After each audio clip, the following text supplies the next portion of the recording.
Good morning. If you turn to 205, Gleams of the Golden Morning, 205.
Turn to 195, Showers of Blessing, 195.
stand for the opening song, 186.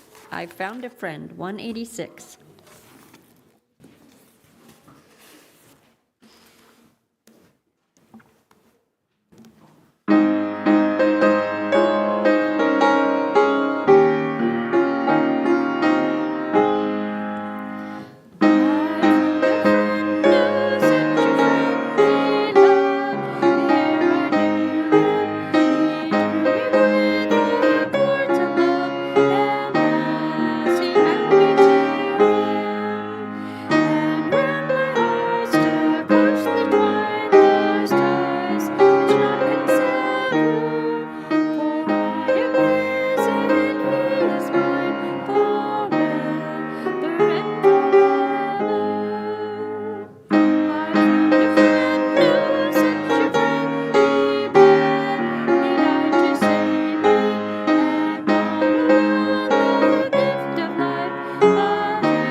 Be seated.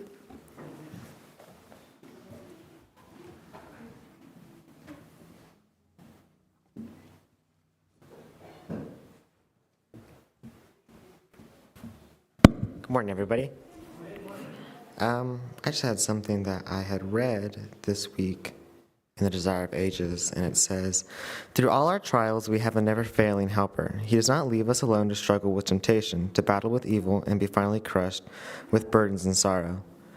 Though now he is hidden from mortal sight, the ear of faith can hear his voice saying, 'Fear not, I am with you. I am he that liveth and was dead, and behold, I am alive forevermore. I have endured your sorrows, experienced your struggles, encountered your temptations. I know your tears, I also have wept. The griefs that lie too deep to be breathed into any human ear, I know. Think not that you are desolate and forsaken. Though your pain touch no responsive chord in any heart on earth, look unto me and live. The mountains shall depart and the hills be removed, but my kindness shall not depart from thee. Neither shall the covenant of my peace be removed, saith the Lord that hath mercy on thee. However much a shepherd may love his sheep, he loves his sons and daughters more. Jesus is not only our shepherd, he is our everlasting Father. And he says, I know mine own, and my own know me, even as the Father knoweth me, and I know the Father. What a statement is this! The only begotten Son, he who is in the bosom of the Father, he whom God has declared to be the man that is my fellow. The communion between him and the eternal God is taken to represent the communion between Christ and his children on earth. I read that and I thought it was so encouraging that even when there are things that maybe are hard for us to tell other people, God's willing to listen. And even the height that God is, he's willing to listen and make himself available for us to hear our problems, even how menial we may think they are. She continues and says, because we are the gift of his Father and the reward of his work, Jesus loves us. He loves us as his children. Reader, he loves you. Heaven itself can bestow nothing greater, nothing better, therefore trust. I thought that was a really great way to end that. But we are so valuable to him because he gave his life for us that there's nothing better that we can do to reward that than just to trust in him.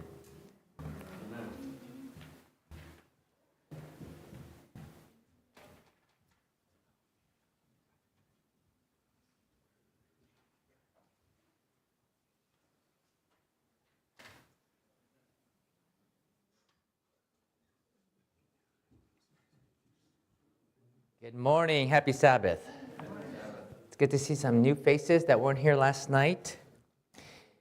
Sister White has a quote. She says, "Many would be willing to do the work if they were taught how to begin. They need to be instructed and encouraged." Those are the two things. It's a formula for success. Instructed, encouraged. Sometimes we're instructed, but we're not encouraged. Sometimes we're encouraged, we're not instructed. And so today, with the three presentations, the purpose of the messages are to do those two things, to instruct and to encourage, because she says many more would be willing to do the work if this happened. I had a patient, our conversation went really well. It went so good that I asked her, "How would you like to do Bible studies with me?" And she agreed. When I have a patient who agrees to do Bible studies with me, you have no idea how blissful that is. There's few things that compare. Usually when a patient will tell me they'll do Bible studies with me, I just act like it just happens every day. I go, I'll contact you, we'll figure out a time, and then I go into my room, my office, close the door, and I usually drop to my knees and I just praise and thank God. Anyways, she said that she'd meet me with her husband. We arranged a time, and I wanted to hit her with a topic that was so good that she's going to want more Bible studies.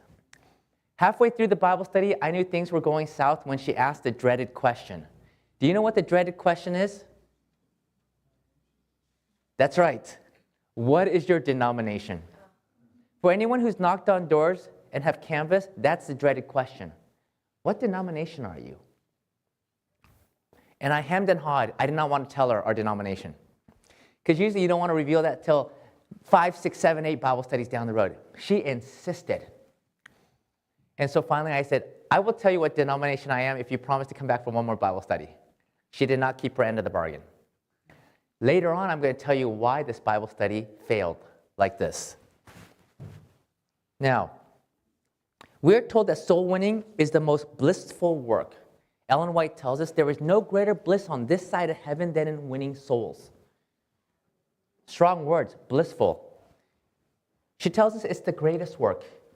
It's the most important work. Here's the irony of life. We spend years in school. Most of us have finished high school. Many of us have gone on to college. We learn about statistics. We learn algebra. We learn counting. We learn all these things, many of which you will never use in your life ever again. How many of you, if you're not an engineer, has used a quadratic formula ever? Or used calculus? And yet, when it comes to the most important things in life, such as this work, which is soul winning, we have little to no instruction. So unless you've gone to a Bible college, you've gone to seminary, how many of us have been taught how to be effective in soul winning? Anyone here? And I won't talk about this, but other things, such as the second most important decision of your life is who you marry. And we leave that to chance. We're not given much instruction on that. And so, for this reason, this is one of my favorite topics to speak about, because I've learned a lot about soul winning just from making my own mistakes. They say, what's the single most important mistake? What's the most important mistake you can make in soul winning? Does anyone know what the answer to that is? What's the single most important mistake you can make in soul winning? Not making enough mistakes. Because if you're not making mistakes, guess what that means? You're really not attempting to be a soul winner. I used to fire hose people. Does anyone know what fire hosing is? When you turn on a fire hose, what do you got to do? You got to turn that fire hose on slowly. But see, when you know truth and other people don't know truth, you know what we do? We turn that fire hose on, we start blasting people. It's just intuitive, right? You got to share what you know. And you know what happens? We start to repel people. Most of you are familiar with that book by Dale Carnegie. It's a famous bestseller, How to Win Friends and Influence People. My friend, who's a pastor's wife, she jokes that all the new converts could write a book called How to Lose Friends and Alienate Family Members. What do new converts do? Right after they learn truth about the Sabbath, the mark of the beast, who the beast is, they go home and then what do they start doing? Fire hosing all their family members. And you know what they do? They start causing irreparable damage with their family members. And then they spend the next 30 years trying to repair those damages.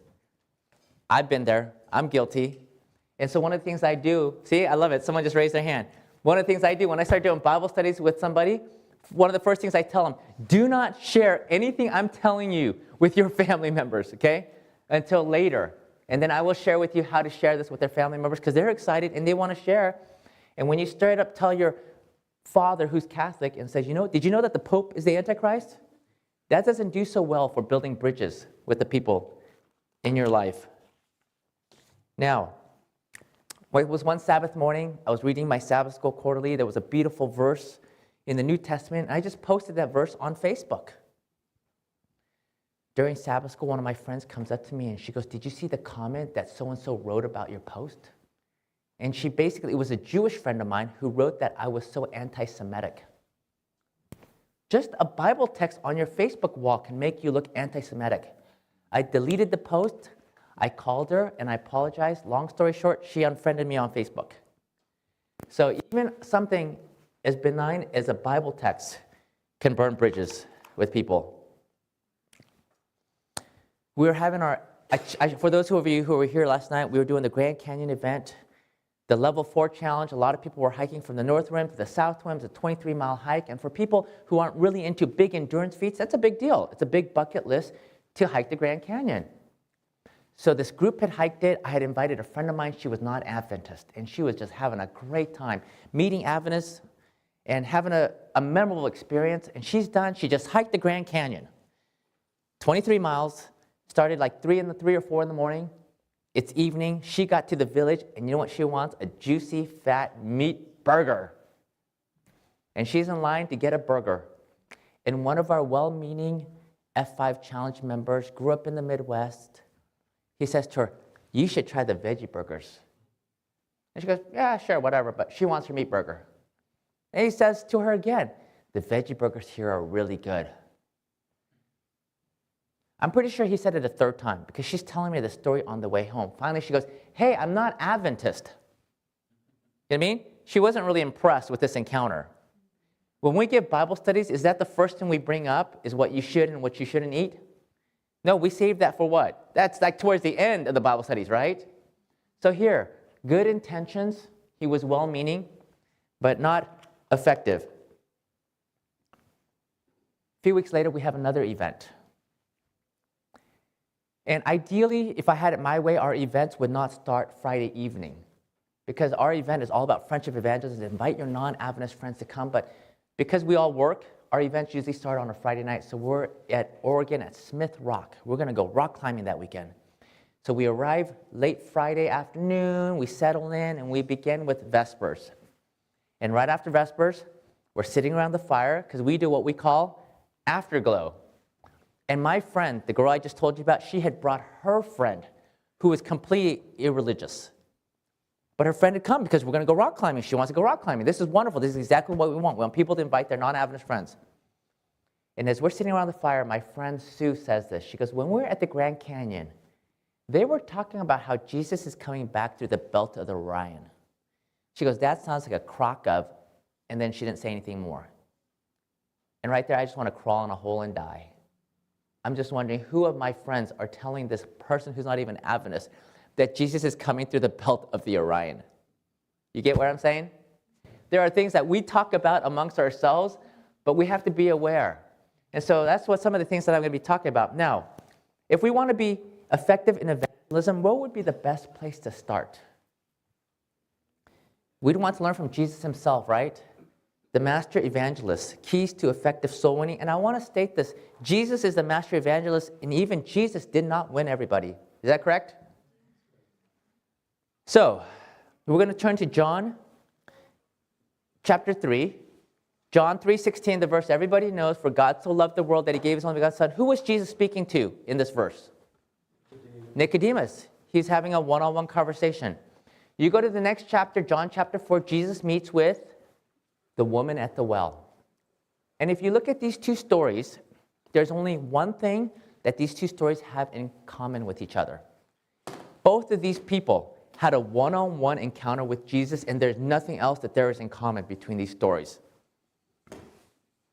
Jesus didn't go looking for Nicodemus. Nicodemus wanted to meet with Jesus. The woman, Jesus went looking for her. And it says in verse 4, and he must needs go to Samaria. Jesus was on a mission. He had a divine appointment. One was male, one was female. One was educated, one was uneducated. One was wealthy, one was poor. One had one wife, the other had 5 husbands. One was very reputable. He was a religious teacher, looked up to, esteemed in society. She was the bottom of the barrel in society. Jesus meets with one at night. Jesus meets with the other in the middle of the day. Jesus meets with one in an elevated place in the Mount of Olives. Jesus meets her in the valley at the well. And if you go digging through these stories, you will find that they are as antithetical as it gets. Is this just coincidence? Were these stories just placed here side by side randomly? No, they were here for a purpose. There's many points that we can draw out of here, but there's only a couple things that I want to highlight with this story between the two, of Nicodemus and the woman at the well. First has to do with the approach. With Nicodemus, Jesus is very direct. You know what Jesus says? Verily, verily, I say unto you, you must be born again. 2 verses later, he says, you must be born of water and of the Spirit. Verse 7, marvel not that I said unto you, you must be born again. Jesus is very direct with Nicodemus. With the woman, Jesus doesn't take that approach. What does Jesus do with the woman? He wants to first earn her trust, which is why he says, can you give me some water? And she says, how is it that thou being a Jew askest drink of me, which am a Samaritan? For the Jews have no dealings with the Samaritans. And so do you see how Jesus takes a completely different approach? When you and I are dealing with people who should know truth, who are fellow Adventists, we can be direct. Jesus had already won Nicodemus' confidence. It was Nicodemus who had been watching and listening to Jesus. What's the first thing Nicodemus says to Jesus? We know that thou art a teacher come from God, for no man can do these miracles that thou doest except God be with him. You see that? He already had Jesus. Jesus already won his confidence. And Jesus says, you must be born again. When we're dealing with people in our church, so if you catch me eating a pepperoni pizza, you could say to me, Calvin, come on, you know you shouldn't be eating that swine, because I know better. But if I bring a friend to one of our events and she's not Adventist, let her eat what she wants to eat. You get the point that I'm making? Let them eat. And with the woman, you see the whole thing. I want to underscore, he wants to win her trust first. I moved back to Sacramento. I hadn't seen my buddy from high school in years. He's no longer in the church. He's backslidden. And when he missed one of the Bible studies, I said, James, we're going to make up that Bible study because I'm taking you with me to heaven. I can say that to him because he was my buddy from high school, and he used to be an Adventist. But see, I wouldn't say that to any of my other Bible study contacts. I had a friend. Her sister had leukemia, and she's angry and upset with God. And we had a phone conversation. And she said something to the effect of this, is what she said. God better not let my sister die. My jaw about dropped open. I was incredulous. What I was feeling was, God gave all. God don't owe you and I a thing. And so I did not mince words with her. I was very direct with her. And I shared with her the example of Joseph and his faithfulness in the midst of trials. She sent me a text message the next day. I was upset when you called me the other day because you didn't tell me what I wanted to hear. But I've been thinking about that conversation so much and about the story of Joseph, and it makes me so happy now that you opened my eyes and my heart to how great God is and how I need to trust his way, not my way. With her, I was very candid and straightforward with her, but why? Because she was Adventist. She grew up Adventist. Now, however, I wouldn't take this approach with just anybody. Now, with the Samaritan woman, Jesus is not direct with her, and I know you're all familiar with this quote, but it bears repeating. Christ's method alone will give true success in reaching the people. The Savior mingled with men as one who desired their good. He showed his sympathy for them, ministered to their needs, and then he bade them follow me. If there's one word in this paragraph that's, to me, is the crux, what do you think that one word is in this paragraph? It's the word then. Then has to do with timing. He won their confidence, then he bade them follow me. You know what we often do as Adventists? We haven't even won their confidence, and we're like, you need to eat like we do. You need to keep the Sabbath like we do. Do you see how important it is? This is Christ's method, and we have to follow this. I had invited a gal at my rock climbing gym years ago. I was really into rock climbing. And I had become friends with this gal at the climbing gym, and she'd gone hiking with us. And we were having a big F5 challenge event at the Grand Tetons. We're going to drive there 14 hours. So I invited her to come with us. So she goes, can I catch a ride with you guys? So it's me and there's 5 of us in a full-ton Ford pickup truck and towing behind a big gooseneck trailer with kayaks and mountain bikes, and we've got a 14-hour road trip ahead. She's the only non-Adventist in the car with us. And it wasn't more than 4 or 5 hours on our way to the Grand Tetons, and the conversation between her and my good buddy who was driving the truck was about why you should eat meat and why you shouldn't eat meat. Of all the things we could conversate about. And I understand his intentions were good. He wants to share with her the health message. But do you think this is going to make her go, wow, I really want what you guys have? Or just think, you guys are just weird. And it just became a joke and a banter. And it just made me cringe. Now, Sister White, she says, in times past in the sanitarium, some in the sanitarium have felt it their duty to introduce the Sabbath question in all places. They have urged it upon the patients with earnestness and persistency. To search such the angels of God would say, not words, but deeds. The daily life tells much more than any number of words. A uniform cheerfulness, tender kindness, Christian benevolence, patience, and love will melt away prejudice and open the heart to the reception of the truth. Few understand the power of these precious influences. So you can imagine in the sanitarium, their whole thing is to try to convince everyone why you got to keep the Sabbath. You see what I'm saying? And she's saying, no, just be kind. Now, I want to clarify something because of a conversation Brian and I were having. Brian was sharing with me this morning how his neighbor was going to dig something and say, hey, you can't dig on my property on the Sabbath. I'm on the same page as him. When I have workers who do my landscaping, we tell them, this is our day of worship, not on the Sabbath. You see what I'm saying? There's a difference here. I don't want someone working on my property. We were having a pool put in years ago. I don't want them doing any of that excavating, digging on the Sabbath. They got 6 days they can do that. So this is a different situation. This is someone you're just meeting with them and you're trying to urge on them to keep the Sabbath when, they're not there at that point yet. Now,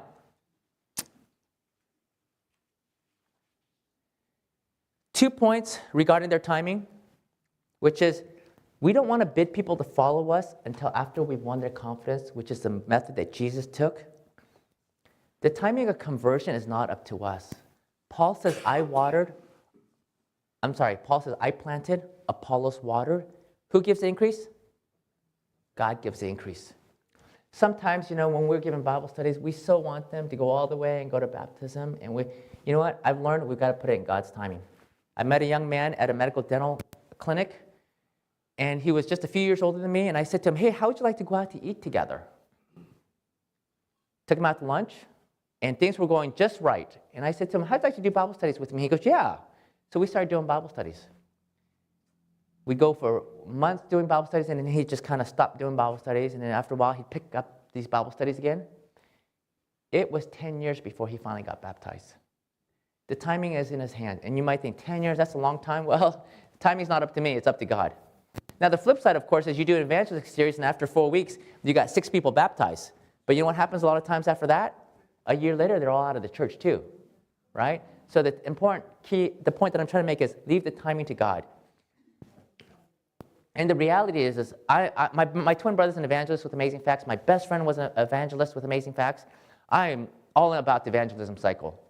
But the reality is when I do Bible studies with someone, it can take 4, 5, 6 months before they get baptized.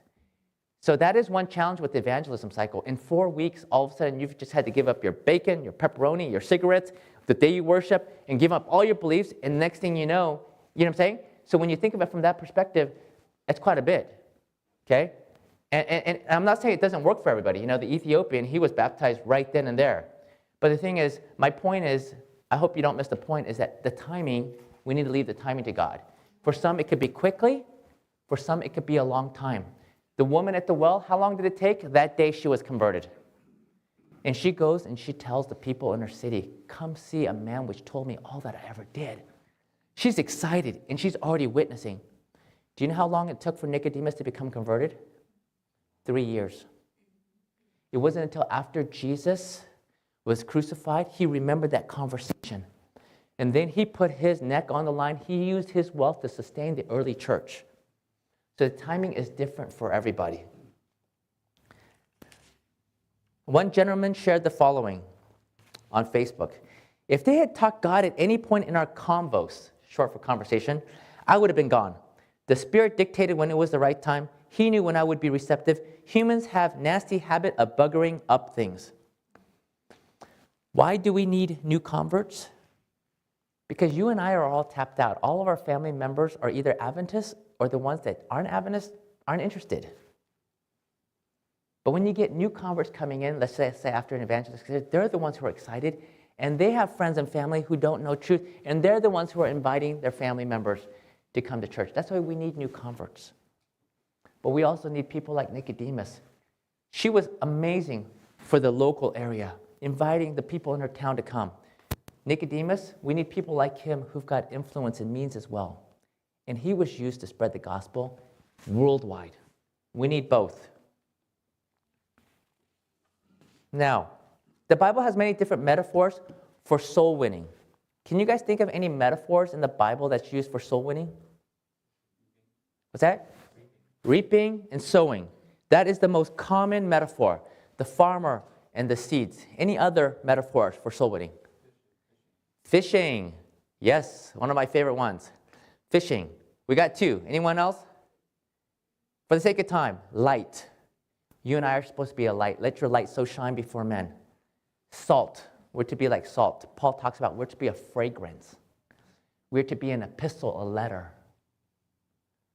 I'm trying to think of what other, there's a few other ones. But anyways, of these ones, the most common, the one that is used most often is the metaphor of the farmer and sowing seeds. Now, two important things that I want us to glean from this metaphor is that there are different types of soil. We're not all in the exact same place. There's a continuum, and you could be at a different place. Some people are ready for the gospel. We call those low-hanging fruit, ready to be picked. And some are not interested at all. And the thing is, evangelism is not a one-size-fits-all because people are at a different place. So on this continuum, as an example, I'm going to just take someone on the far left who's not interested in spiritual things at all. Now, my job, when I'm trying to lead someone to Jesus, this is our job.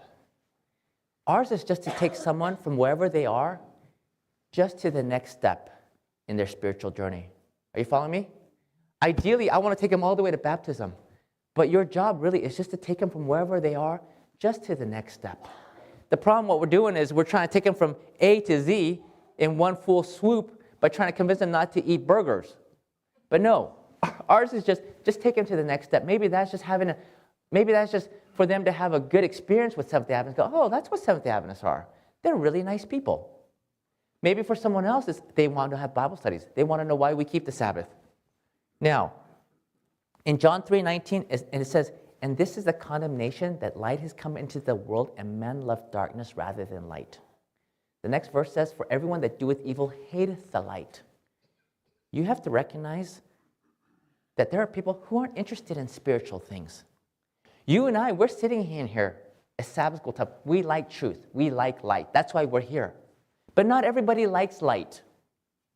So I use this as an example. I always going to use Jeff because Jeff is someone I know. Imagine if Jeff and I are sitting at Starbucks drinking our caffeinated beverages and we are coming up with sinister plans to rob the bank. We're making plans to rob the bank, okay? We're discussing, we're chuckling and laughing, and we're being evil. And then you know who we see coming through the front doors? Because they have a Bible study there at Starbucks? Pastor Steve Wahlberg, who is my Bible teacher at Weimar Academy. Do you think we want to see Pastor Steve? He's the last person we want to see. He goes, "Guys, what are you guys doing here? We're embarrassed. We've got our venti cups of, and we're, you understand the point that I'm making? Light and darkness don't mix well together. And so the thing is, what we have to do is we have to recognize this, and we have to realize that some people aren't interested in spiritual things. We can't just think everybody wants what we have. I was at the airport. I'm a guy, I rarely ever buy magazines. I look at magazines, it's rare, but at the time I was really into doing triathlons, and I like to just look at the magazines. I'm more like, I might be there just to maybe read some of the magazines. And I was there in a layover, and so I asked the person at the counter, do you guys have any triathlon magazines? And she said no. The lady behind me overheard my question, and she comes up to me. She got a backpack on. It's obvious she's a triathlete. And she goes, I heard you asking about triathlon magazines. And I'm her new best friend. And she goes, do you mind if I ask if you and I can sit next to each other on the airplane together? I'm like, yeah, sure. It's like a 3-4 hour flight. And she gets it, so we're sitting right next to each other. I've got this woman to myself for 3 to 4 hours. Where should I start? I can cover all 5 S's of our Seventh-day Adventist doctrines. Sabbath, sanctuary, spirit of prophecy, state of the dead, second coming. I could do Daniel 2, Daniel 7, and Revelation 13. What do I start with? As we start talking, I could tell she's very irreligious. She's a medical consultant who's married to a cardiothoracic surgeon. They just moved to Washington. Why is she so excited to sit and chat with me? Because she's excited about triathlons. And she just met a fellow triathlete. That entire time, do you know what we talked about? How did you know? Now, normally, I'm a guy, I love sharing literature, and I'll talk about that later. Normally, when I'm done with a plane trip, I want to leave them with literature or something, or bring up something spiritual. I didn't bring up anything spiritual at all. So one of the things is when you meet someone, you need to figure out right away, is this going to be a one-time contact, or am I going to possibly see them over again? And with her, she'd moved to Washington. She was like, yeah, we should go train together, because triathletes are all about running and cycling together. And then she insisted that I take her heart rate monitor with me to use at my next triathlon race. I took it. Why? Because this would make sure, it would ensure that I would stay in touch with her. Long story short, I met her husband 2 years later. We had our first spiritual conversation where she went with us on a trip. Everybody in the car was sleeping except for her, and she was sharing with me how she grew up Catholic. She wanted to be a nun, but she had suffered some really traumatic experiences, and she became an atheist. Long story short, it wasn't until 5 years later that we had our first Bible study together. Now, after that Bible study, the next one she canceled because she's starting a brand new business. She's so busy, she canceled on a couple. Time's not right yet. But here, my point is that the timing is in God's hands. I'm just there to plant seeds. But what would have happened if I started trying to fire hose her with the gospel on that first plane ride? I think she'd be like, I just really don't think this is the kind of guy I want to have a relationship with. So you get what I'm saying? Now, in evangelism, we have an acronym. It's called CPR. Does anyone know what CPR stands for in evangelism? It's cultivate, plant, and reap. I like that one because it's really easy. There's a fourth, it's preservation. But for right now, just try to remember, if you can remember, cultivate, plant, and reap. Now, going along with the whole metaphor of sowing and reaping, can you just plant a seed and expect a harvest the next day? It requires time. Can you just plant a seed at any time of the year? How many of you guys are planting seeds tomorrow, Sunday? You can't do that. It's wintertime. That's why this metaphor is there. It's all about timing and preparation in the soil and the condition. Now, we have cultivating. 3 aspects of cultivation, okay? Real simple. Prayer. You gotta bring out prayer. You gotta ask God to soften their hearts. I was on an airplane, and I fly almost every week. And I don't know why. This is Murphy's Law. When I'm on the window seat, for some reason, I'm always the last one to get on. There's always got to be 2. It just seems that way. It's like I'm never that, maybe it just feels that way. And the gentleman stood up, and the second lady, she did not look excited at all that I was finally come, and she'd have to get out of her seat. And, of course, I want to be nice because, these are opportunities for me to share literature with or have a spiritual conversation. And as we're taking off, maybe half an hour into the flight, my pillow's on my lap. It's an East Coast flight. It's a long ways. And she goes, my pillow's on my lap. It's barely touching her leg. And she goes, could you move your pillow, please? I was like, I just said, oh, I'm sorry. going to be a tough nut to crack. So what do you start to do? Pray. Okay? That's the first step of cultivating. I'm praying for her, that God would soften her heart. Anyways, later on, like I was looking out the window, and she was looking out, so I opened the window higher so she could really look out the window. And then, like when they were passing the drinks, I said, oh, thank you. And pretty soon she warmed up. And by the end of the trip, we're conversating, we're chatting back and forth. And she wasn't this crabby lady anymore. You know what I mean? And I attribute that to the prayer that God was, and of course at the end I was able to share literature with her. But I'm just saying, I want to underscore how powerful prayer is. Number 2 is friendship evangelism. Just become friends with them. You know, with your neighbors, with the people you want to connect with. Instead of just trying to evangelize, try to till that soil, soften their hearts. And number 3, one of the things that work the best nowadays is acts of service. You do something kind for somebody, they're not going to forget.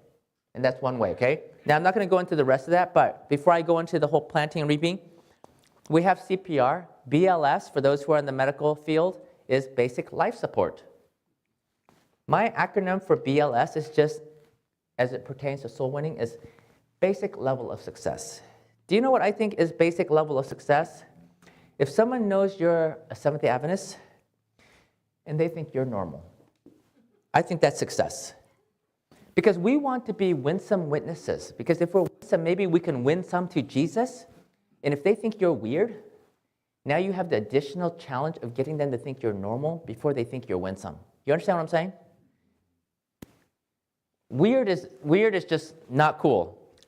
In the Pacific Northwest, where I come from, where you guys are from too, and as liberal as it is over on the west side, if they know you're a Christian, they already think you're weird. You don't have to convince them you're more weird. In many cultures, especially outside of the U.S., I'm sure you're probably aware, in Asian cultures and in Hispanic cultures, as soon as they know you're Seventh-day Adventist, they think you're a part of a cult already. And cult is synonymous with strange, odd, and unusual. To help you better understand, I'll use Mormons as an example. I don't know if you've ever experienced this, where they're like, oh, they're Mormon. They're really nice. Why do they throw in that caveat? They don't do that with the Baptist or Presbyterian. Oh, they're Presbyterian. That's it. They're Baptists.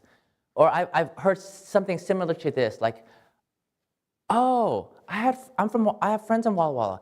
They're Seventh-day Adventists. They're so nice. Just by virtue of you laughing, you know the point that I'm trying to make. Because we're in the weird category. What are the weird religions out there? Mormons, Jehovah's Witnesses, Scientologists, and who's the fourth one? We all need to be aware of that. You know what I'm saying? We're already in the weird category. Sometimes, I don't know if we all recognize that. Now, one time I was getting out of the Uber because I fly a lot, I take Uber a lot, and we had a great conversation, me and the Uber driver, and afterwards I had an abridged version of The Great Controversy. I handed it to her, and she goes, "Are you Mormon?" You get the point that she's making, right? Like, she wants to know, is this Mormon literature? I said, no. No. And I'm not Jehovah's Witness either. You know what I mean? She smiled, she's driving away, rolls down her window, waving at me, I'm waving at her, okay? Ellen White says, a lady commented to a friend of mine. She goes, "Oh, you're an Adventist? You seem normal." Ellen White says, be sure to work in a way that will remove prejudice instead of creating it. Oftentimes, the prejudice is already there. We don't need to add more. My buddy calls me up, and he is excited. He was getting his hair cut at a beauty college, and they have a deal where, like, for $45 a year, you can get as many haircuts as you want. That's a good deal. Now, one of the icebreakers I like to do is asking people, what is your simple pleasure? Everybody's got a simple pleasure. My simple pleasure, part of it's because I'm Asian, I just love a good deal. You know, if I get something, I don't have to pay retail price, and I get it for a smoking deal, it just makes me happy. You know what I mean? Free 99, whatever, you know, free food, yeah, Anyways, haircuts are expensive these days. Even for a men's haircut. And $45 and it's a beauty college, who cares? You know, when you're at my age, I don't really care. I mean, I don't care what my hair looks like. I do a little bit, but actually. And so he's excited, and he was getting his hair cut by a student, and it turned into a conversation, and there's 2 others watching, and he told me that all 3 of them agreed to a Bible study. That's like casting a rod and catching 3 salmon all at one time. Doesn't get any better than this. So I'm sharing with him in his excitement. So he messages them, I think like the following week. Hello, Mia, Haley, and Luke. I'm going to call him Joe. We talked about getting together Thursday at 4:30 or so for Bible study. There's a Starbucks near Paul Mitchell by Vaughn's. Will that work for the 3 of you tomorrow? Wednesday, December 7th. No reply. The next day. Hello, Mia, Haley, and Luke. This is Joe. We talked about getting together Thursday at 4:30 or so for Bible study. There's a Starbucks near Paul Mitchell by Vaughn's. Will that work for the 3 of you today? 2 Timothy 2:15. Study to show yourself approved unto God. No reply. So a month later, my friend sends the following message. 1 Samuel 8:7. The Lord said to Samuel, listen to the voice of the people in regard to all they say to you, for they have not rejected you, but they have rejected me from being king over them. The reply came back now. Respectfully, Mia and I were making conversation during our service and being nice. We're both full-time students who also have jobs that we go to after school and do not have the time nor want to explore other activities, studies. Please be so kind as to stop reaching out via text, call, and voicemail. So my friend responds back. Thank you for finally communicating and for letting me know your true feelings. While you seem to be going along for the ride, Mia seemed genuinely interested in learning more about the Bible. I guess I was wrong. With the Colorado connection, especially Brighton, I believed and still do that our dynamic encounter was about more than just a haircut, a true divine appointment.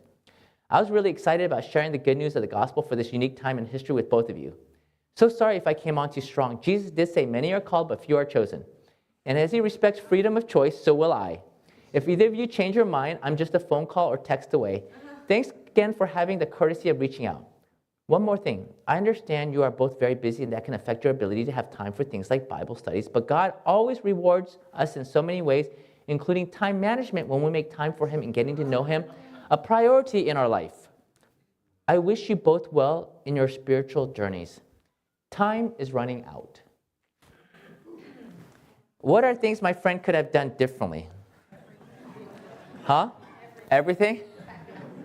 So, I'm always trying to learn from my mistakes and from other people's mistakes. So, keep in mind when you're a client or a patron, sometimes, they're trying to win your business. And so sometimes they may be agreeable to things. And sometimes, keep in mind, you might have that ability to railroad them into something that they don't want to do. So the first thing I got out of this is, I would have focused just on building a good relationship with them. And then maybe down the road, a few months later, when the opportunity comes up to ask him. But the first time you're having a haircut to ask him, that might be a little bit too premature, right? Another thing is if they didn't respond to my first text, maybe I'll send a second text. And if they don't respond, let it go. That's clearly they're not interested. And then I definitely wouldn't shove scripture in their face or hit them over the head with the Bible. Were my friend's intentions genuine and sincere? Absolutely. Unfortunately, his approach was less than winsome and burned bridges with them. Now, many Adventists only have Adventist friends. That's just a reality. We've grown up in a bubble, and we're just used to hanging out with Adventists, and we just think everyone's Adventist, which is why my friends are talking about things like Jesus coming through the belt of the Rhine. They just assume. But we have to always be aware and cognizant that everyone around us is not Adventist, and they're watching what we're doing. As Adventists, we have a very strong subculture, and I like our subculture, but it's very strong. We have our own line of foods, like Big Franks, Haystacks, Special K loaves. We have our own lingo, like SOP, Pathfinders, General Conference, Happy Sabbath. I married a gal who I gave her Bible study. She became Adventist, and then we got married, but her family was not. And many of her family members thought we were a cult. So I had to learn very quickly that I had to start conducting myself in a way to make sure I didn't reinforce any of their negative preconceived notions about Seventh-day Adventists. So, the solution to not being a weird Adventist and learning to be a winsome Adventist, there is only one solution to solve this problem, okay? We need to make friends with unbelievers in our sphere of influence so we can introduce them to Jesus. When you start having a lot of friends who are not Adventists, you quickly start to learn how to conduct yourself. You really do. And that's why, having connections, building bridges with people who are not of our faith. Now, what is the best way to connect with others? I like to use the word relatable. Find things in common with people. When Jeff and I get together, what do we talk about? Pickleball. We have something in common. Lily and I, what did we have an instant connection with at that airport? Because we were both into triathlons. Sometimes, I was at a church. This gentleman came up to me. He's in his 70s, and he used to be a marathon runner. Instantly, we became friends because we had something to connect about. Now, how does Paul say this? I like the verbiage that he uses. Be all things to all people. He says to the Greek, he is a Greek. To the Jew, he's a Jew. Pastor Steve, I was told you were not going to be here this weekend. So good to see you. Pastor Steve was my Bible teacher at Weimar when I was a freshman in academy. It was a total surprise because someone told me yesterday that you were going to be here, so it's so good to see you. Good to see you, Kristen. So, I love that. To the Greek, he's a Greek. To the Jew, he's a Jew. To the slave, he's a slave. Some of you may know who Dan Stearns is. He's the conference president of Central California Conference, and he's a bona fide soul winner. I love this interaction. I just share this with you to make a point. And if you know him, he's sharing literature everywhere he goes.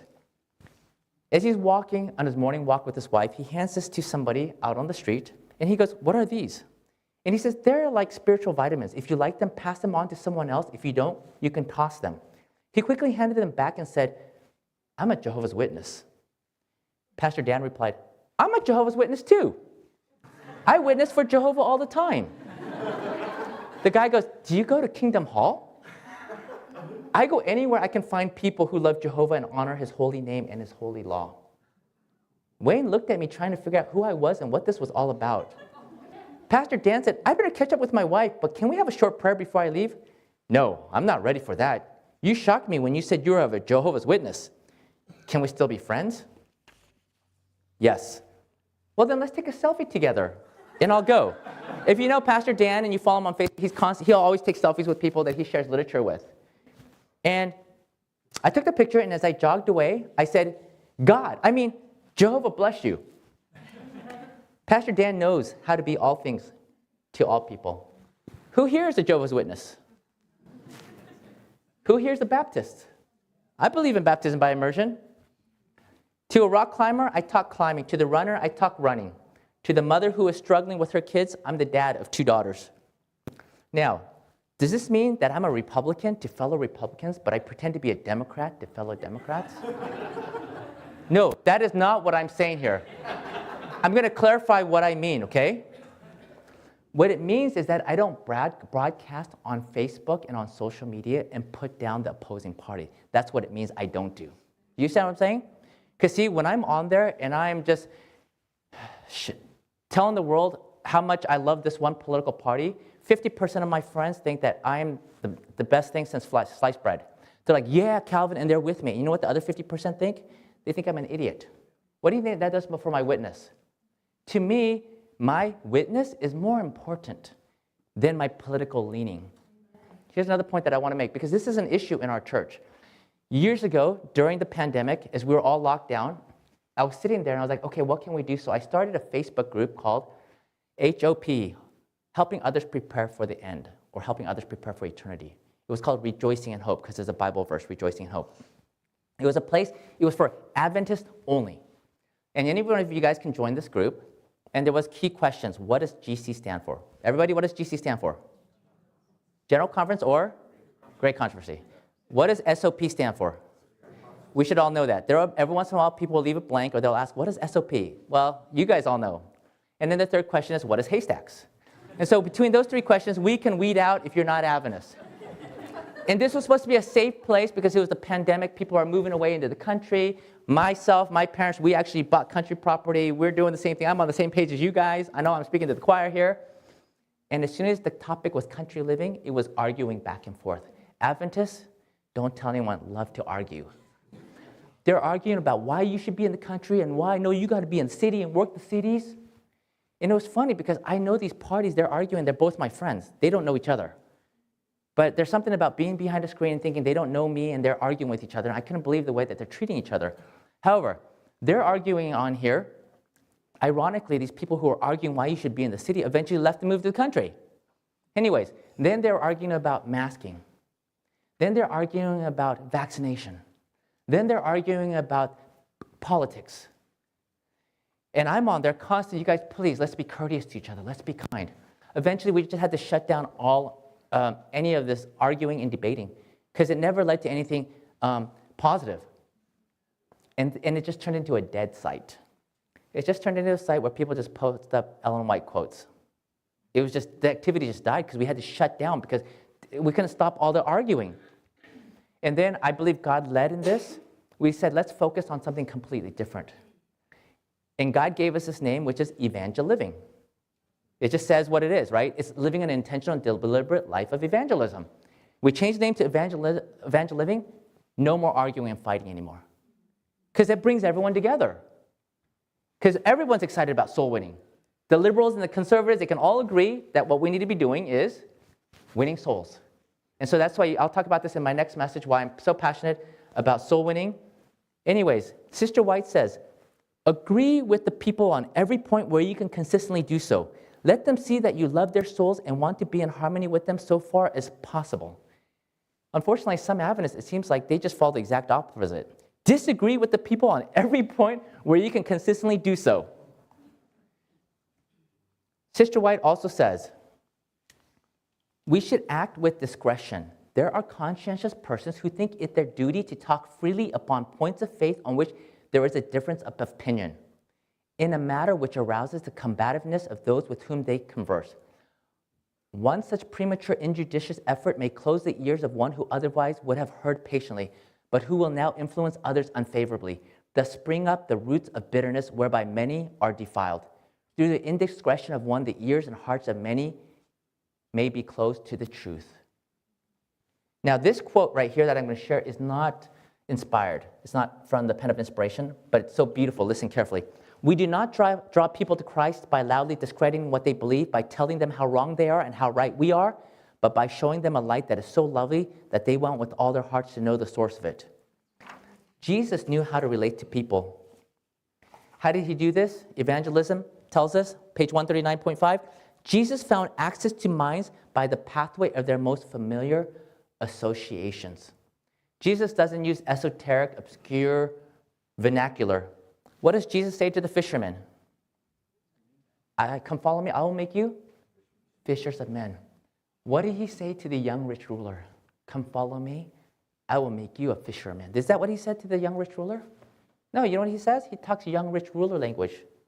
You come follow me, and I will give you treasure in heaven. I will show you a stock portfolio that is out of this world. And you'll see this. What does he do? We're told he is using the pathways of their most familiar associations. 2 questions that I ask my patients all the time. Is there anything exciting going on in your life? Because if you're about to have a new baby, you're about to buy a new house, you're excited. You want to talk about it. I had a kid sitting in my chair. He was dead as a doorknob, probably about 13 years old. And I said, what are your hobbies? He goes, hunting. Kid just came alive, talking about hunting. Find things that you have in common with them or things, I don't hunt. But find things that they're excited about to build bridges with them. Jesus focuses on building bridges first, and the Apostle Paul very well understood this concept. Listen carefully to this. Ellen White says, our ministers need more of the wisdom that Paul had. When he went to labor for the Jews, he did not first make prominent the birth, betrayal, crucifixion, and resurrection of Christ. She says that was the special truth for that time, that Jesus had just resurrected. But he didn't bring that up, because as soon as he brings that up, what's it going to do? It's going to build a wall between him and his audience. So what does he do? He takes them he first brought them step by step over the promises that had been made of a Savior and over the prophecies that pointed him out. After dwelling upon these until the specifications were distinct in the minds of all, they knew that they were to have a Savior. He then, remember that word? It's a time word. Then presented the fact that the Savior had already come. Christ Jesus fulfilled every specification. This was the guile with which Paul caught souls. And Ellen White talks about that we have to have that guile. Normally, that word guile is used kind of a pejorative term, right? Crafty, deceitful. But Ellen White uses it in a way where we have to use discernment and be like the serpent in our conversation.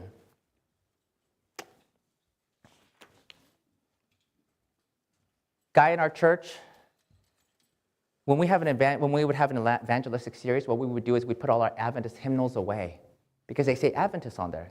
And on our sign, we'd cover it with a big banner for the evangelist declaring about the prophecy seminar. And this church member, he didn't like that. This is being disingenuous. We're being dishonest. And he'd always make a fuss about it. But you know what? Ellen White gives us counsel.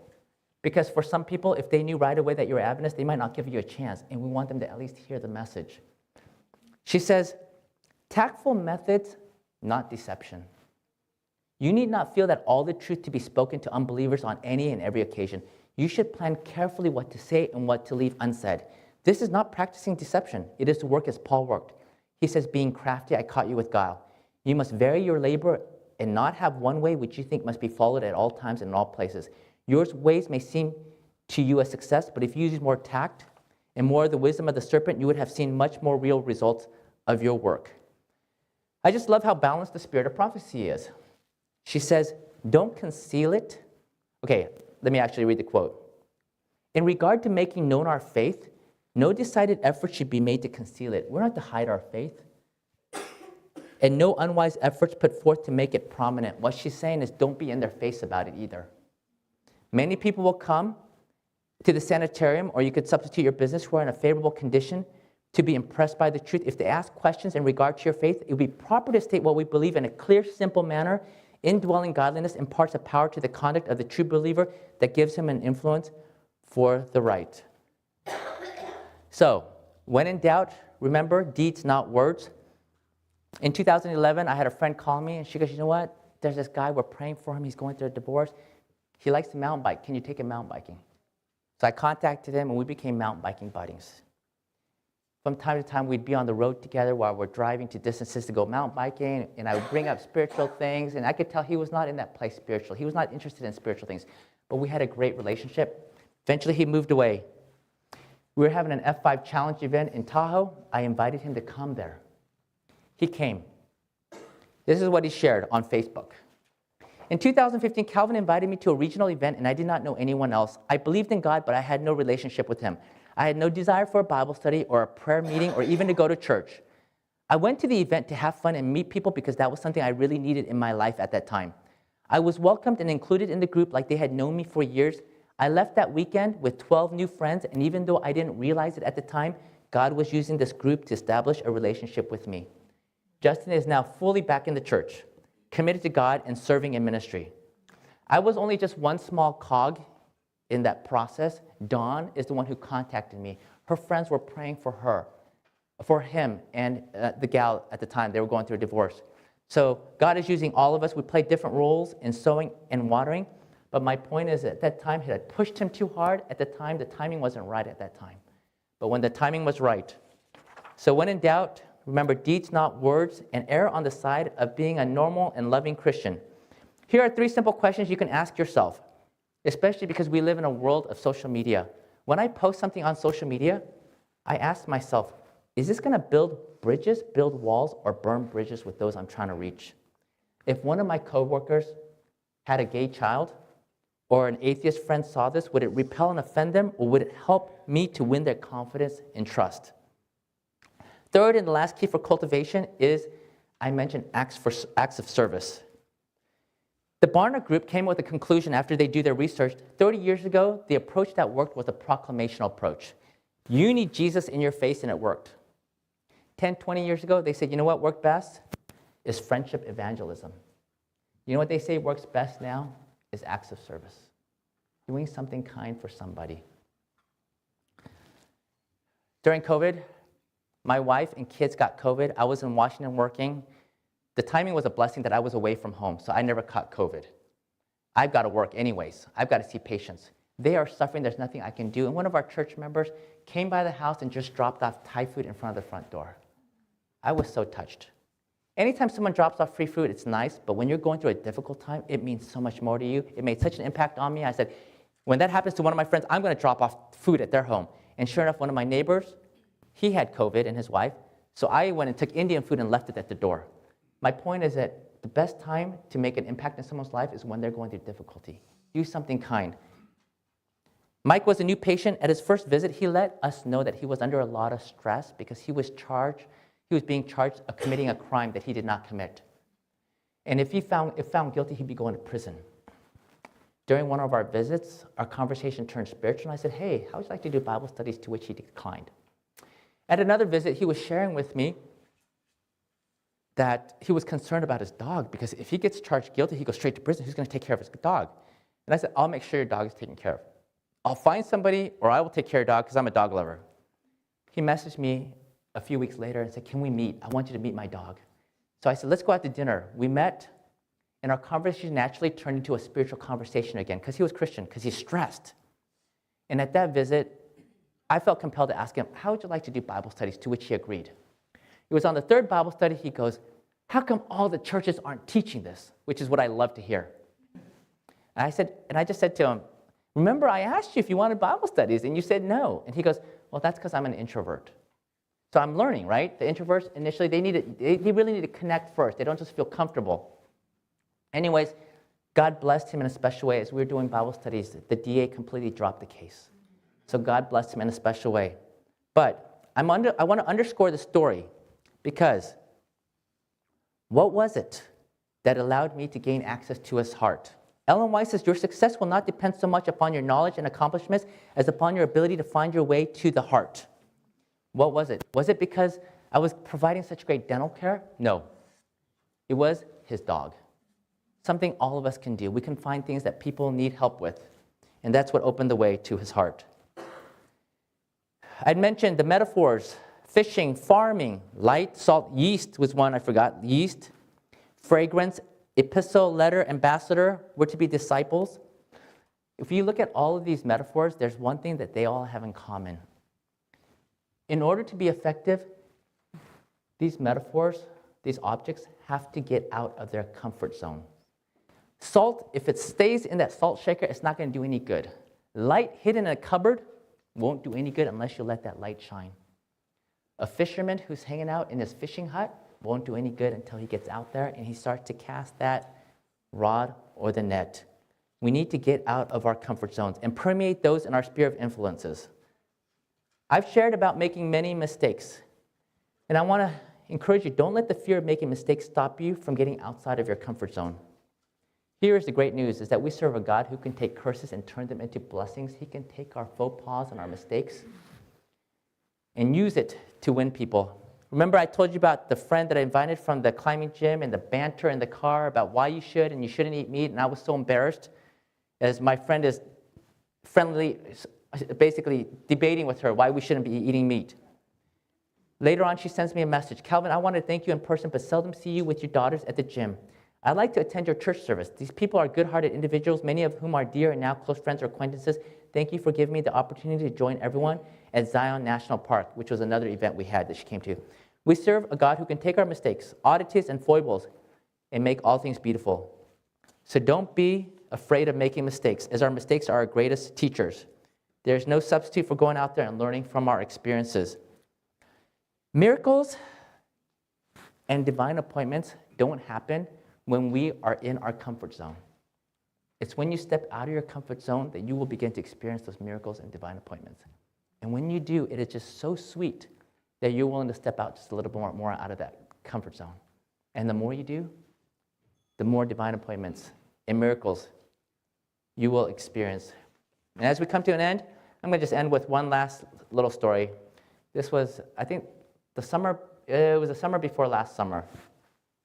My daughter was just sharing what had happened in her day, and she shared how she was driving and she needed to go to the bathroom, so she stopped by Quiznos and asked if she could use their restroom, and they said, you have to buy something. So she said, no problem. So she used the restroom, and then she bought the cheapest thing on the menu, which was a soda. And she walked out. It's a hot day in Sacramento, and as she's driving out of the parking lot, she sees a homeless man sitting there.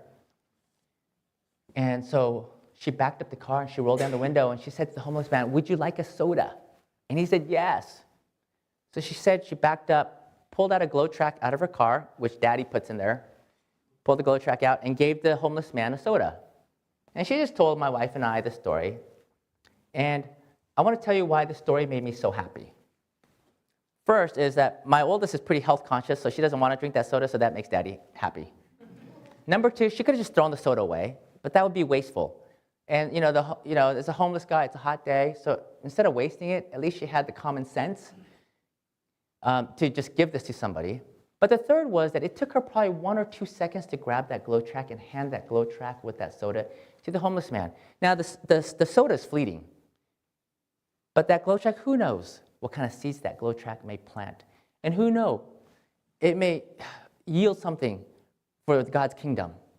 And right when she told that story, I said to my wife, I'm so happy. I could die happy right now. You know? And it wasn't like some amazing things that she did. She didn't go spend her whole summer canvassing and baptize this guy. But it was just this simple. And the thought that came to my mind is that if this super small little thing that my daughter did could make me this happy, how happy must it make Jesus when he sees you and I engaged in sharing his love with his children who are suffering and lost? It was a simple but beautiful epiphany to me that when we're engaged in sharing Jesus with others, that it brings joy and happiness to God's heart. Because Ellen White talks about how few of us understand or know the suffering that's going on in God's heart. He sees all the suffering that's going on. And you and I have an opportunity to lighten that load in God's heart. Anyways, I'm going to close with prayer, and we're ending right on time, and then we're going to go into the divine message. I shared how, at the beginning, Ellen White says, many would be willing to work if they were encouraged and instructed. And so some of this morning was more about the instruction, and then the divine message is more to encourage you and inspire you, and then it'll be more instruction in the afternoon, if you'll pray with me. Dear Heavenly Father, we just want to thank you that you have called us, defective people, to be co-laborers with you in this most grand and important work of winning souls into your kingdom. And I pray that, Lord, you would give us courage, fill us with your Holy Spirit, fill us with your sweet love, so we can share this with the world that is dying, that is void of hope. Help us to be faithful ambassadors for you. We pray this in Jesus' name. Amen.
Amen.